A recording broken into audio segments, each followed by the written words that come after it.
Hey guys, welcome back to Dunso Hobbies. Today we are going to be reviewing Little Witch Academia. Now, why the heck am I doing Little Witch Academia? Well, the reason why is because I actually did watch it and I thought it was actually pretty darn good. And I promise you, I am a guy. I am a dude. I am a guy watching this somewhat very girly show. Let's go ahead and get into my review, starting with how the heck I got into watching this show in the first place. So, it was about a month ago. I was binge watching Fairy Tail, and I don't know where I am in Fairy Tail. I think I'm halfway through it, but I'm not sure. Well, once I'm done with Fairy Tail, I plan to make a video about Fairy Tail as well. And it was at the end of the night, and I got done watching like 6 or 7 episodes. It was nuts. I was binge watching it for, I was watching like 10 episodes a night. And it was really late at night. It was 11, I want to say 10, 11 o'clock. I go to bed at midnight. And there was just enough time to watch another episode of Fairy Tail, but I just wanted to watch something else. So I went to Netflix. I heard a couple good things about Little Witch Academia. Now, this isn't a show that I would instantly go, okay, I'm gonna watch that, you know. I really did expect much from it, and I actually expected it to be a lot worse.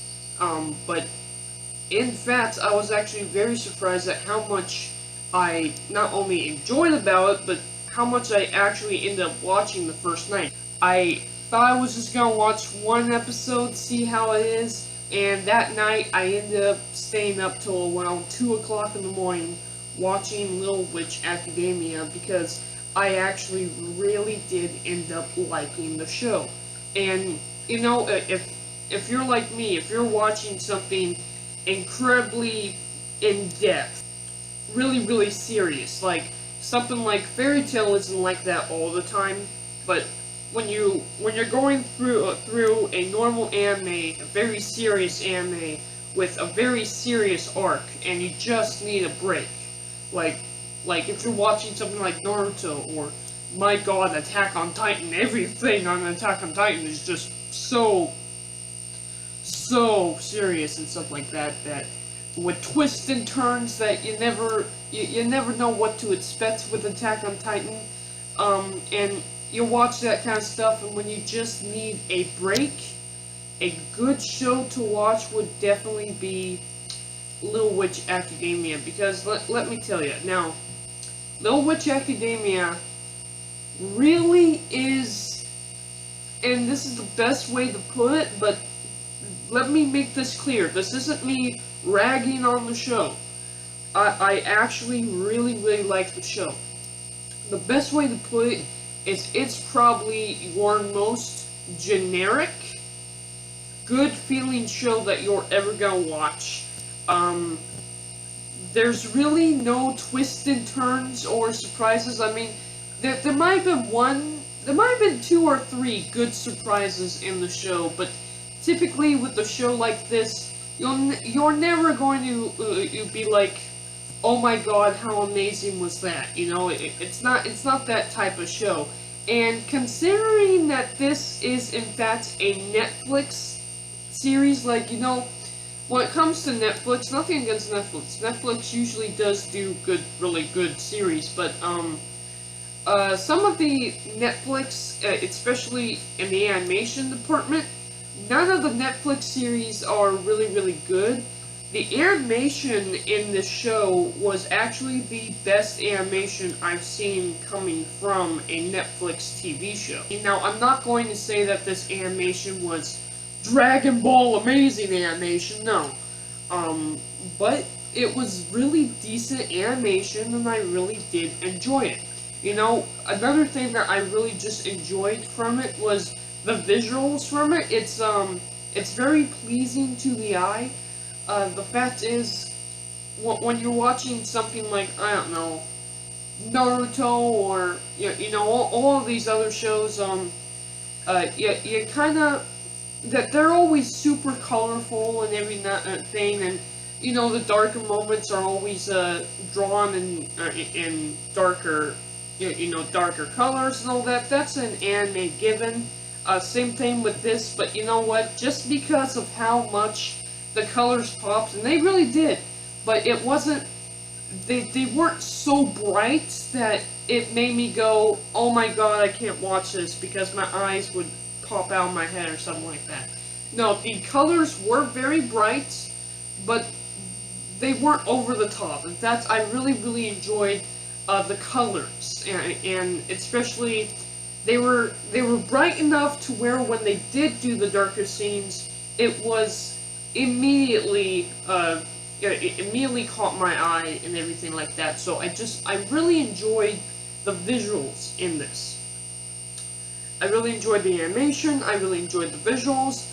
Music, it does have some nice music, but there's really nothing in there that I would go, oh my god, the Little Witch Academy music right off the bat. Like, it's not like you're listening to My Hero Academia or Naruto. You play a little bit of Naruto and I instantly know what that is. You play My Hero Academia, I instantly know what that is. Dragon Ball, you instantly know what it is.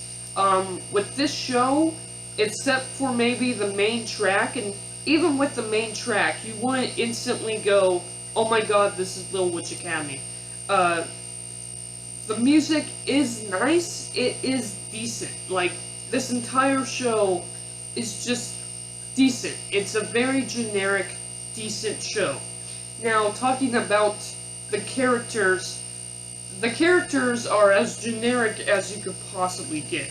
I mean, you have the bookworm, you have, and I actually really like Susie. I can't pronounce your last name, but Susie is basically the very generic goth girl that doesn't want to be around anybody, but really all she needs is a friend type of character.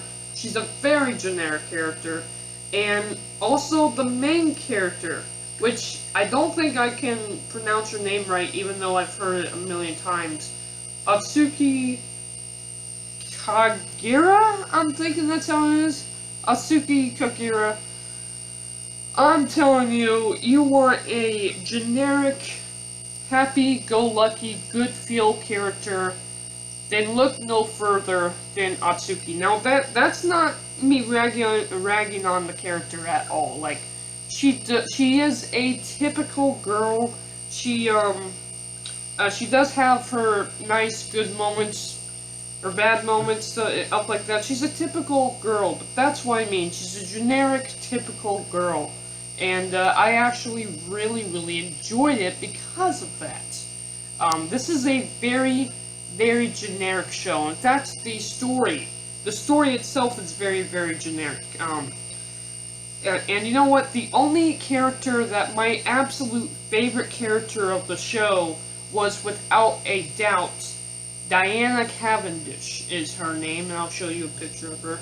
Diana Cavendish. Now, when you first meet her, and I thought nothing of it, she's basically Pacifica Northwest. So you know what? The Pacifica Northwest from Gravity Falls is probably the absolute best character to describe how Diana was in the very beginning. Like, you know what? Pacifica and Diana could be the exact same character. They really could. Typical masker, you know, she's that type of character. At least at first. And the reason why she became my favorite character was because, and it's something that I wasn't expecting from the show, they actually gave her a really good backstory, and it just made the show a lot more interesting, especially in the second season. They gave her a really big backstory, and it's very similar to Atsuki Kagura, the main character. I'm not going to spoil it, because of course I want you guys to watch the show, but I will say this: the exact same character arc that Pacifica Northwest goes through in Season 2 of Gravity Falls, with her backstory being learned and how she eventually befriends not only Dipper but Dipper's sister and stuff like that in the first show. How she at first seems like nothing more but the competition, but ends up being one of the best friends. Yeah, that is basically Diana Cavendish in the exact same. We basically just took, and of course they didn't copy it, but we could basically take Pacifica Northwest and put it into Little Witch Academy, and you could take Diana and put it into Gravity Falls, and there would be absolutely no difference. You would not be able to tell the difference between in these two characters, because they are exactly the same character, and I actually really like it. I did not think a show like this was going to go as in depth with Diana, and she quickly became one of my favorite characters because of it. That is probably the only thing that really surprised me in the entire show. Now, this is technically a spoiler, but the next character that I really want to talk about, and it's kind of a spoiler, but it's like so darn obvious from the very first time you watch the show that it's like, if I spoil it, it's not going to be a big issue. So, Shiny Chariots is, of course, Atsuki's teacher, and I cannot pronounce her teaching name at all. I'll show you a picture of it. It's Ursula Calistis. I can't pronounce her last name, but Ursula is obviously Chariot. And you know what? As soon as you see the eyes like this, is something that the show has done. I feel like they shouldn't have done it, so it would be more of a surprise later, but the fact is, whenever somebody transforms, they always keep the eye color, and from that, Ursula obviously has red eyes. You could tell right off the bat that as soon as you see her eyes for the first time, like, usually they just keep the glass glare from her glasses, so you don't see her eyes a lot of times, but it's obvious from the first time you see her eyes that Ursula is Chariots. That is just from... That was just so obvious that, and that's the thing, a lot of the time in the show, just right before it happens, you can tell where the show is going. It's a very generic show. That isn't a bad thing. Actually, that's what I really like about it, is the fact that it is very generic. Because when you're watching something like Attack on Titan and you just need a break from all of the serious, massive action, and you just need a good feeling show, that's what Little Witch Academy is for. And I just really enjoyed it. Now, talking about the story, I talked about the music, I've talked about the visuals, I've talked about the characters. What about the story? The story is the most generic story you could possibly write. And again, that isn't a bad thing. I really did enjoy it. So, let's go ahead and talk about the story. So, it all starts out with our main character, Atsuki Kaguya, and what it is she was a little girl and she went to a witch's, how should I put this?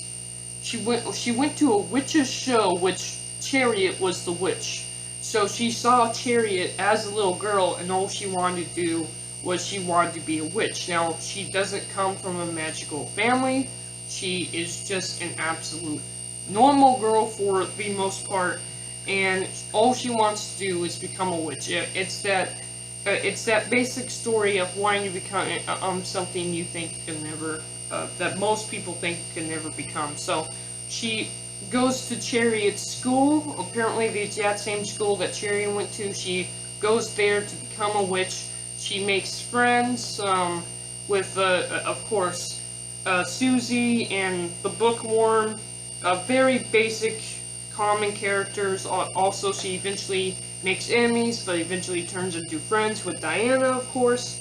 And then her teacher, Ursula, she doesn't find out till later on in the show, of course, but obviously Ursula is, again, chariots, and all she wants to do is find chariots. Eventually, just like you know that Arthur in the old medieval times, just like you know, King Arthur is going to find the sword in the stone, and he's gonna pull it out. You know that Atsuki Kagura is going to find the shiny rod, which is basically,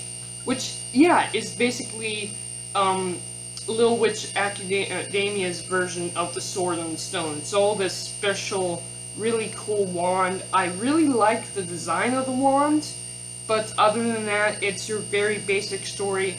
And then in Season 2, the villain shows up, and you can tell right now that it's the villain, and they do this very basic, generic villain arc where apparently the villain was once friends with the old teacher, and eventually becomes friends with the new character again.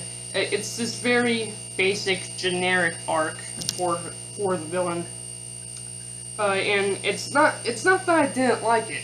I really did like it. If I didn't like it, I wouldn't be sitting here talking about the show. But it is the most generic show, generic story, generic everything you could ever watch. It is a good show. And if you are like me, if you're watching something like Attack on Titan, and you just need a break from the action, the twists and turns, then of course you watch something like this. So if you're watching this and you want something with a humongous twists and turns every single episode, then go watch Attack on Titan, because that's not what this show is. But the show is a very, very nice, good story, and I would definitely highly recommend this to just about anyone. So it isn't Dragon Ball amazing, it isn't Attack on Titan incredible. It is a good show, and I really personally really liked Little Witch Academia. For a Netflix show, it's probably one of the best I've ever seen when it comes to Netflix cartoons / anime. Of course, not their live action shows. Let's face it, Netflix actually has some really good live action shows. But that will be about it for this video. Thank you guys for watching. Let me know in the comments down below. Have you seen Little Witch Academia? How did you like it? Are you going to watch it now that you've seen this video? Again, it's not something amazing, but it is a very, very good show, and I would recommend it to anyone to watch. And that is it. Oh, and one last thing, I know I said it before, but yes, I am a guy, and Little Witch Academia is pretty darn girly. I'm not gonna lie about that. It doesn't matter, a guy can watch a girly show no matter what, but it really is darn girly. Thank you guys for watching, and I'm out. Bye.